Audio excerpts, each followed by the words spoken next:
Okay, good day everyone.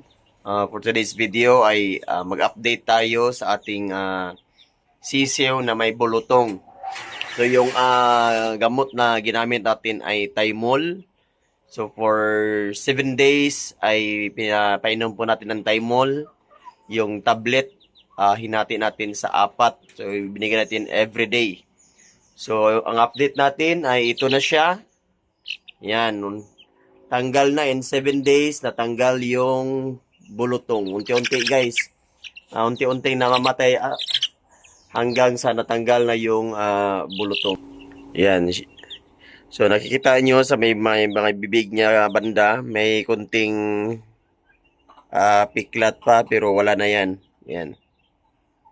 Yan. Itong maklaro sa camera. Yan. Yung parang may bukol na konti sa kanyang bibig. Diyan banda yung bulutong niya guys. So ngayon wala na. So Thymol lang. So kung may nakita kayong bulutong sa inyong alagang manok ay bigyan niyo ng Thymol. Kung sisiw pa, hatiin niyo lang sa 4.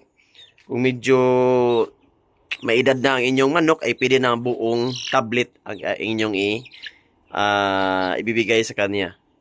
So yung guys, naobserbahan ko every day since day 1 na pinapainom natin ng Thymol ay unti-unting namamatay yung yung bulutong or yung parang bukol sa kanyang bibig.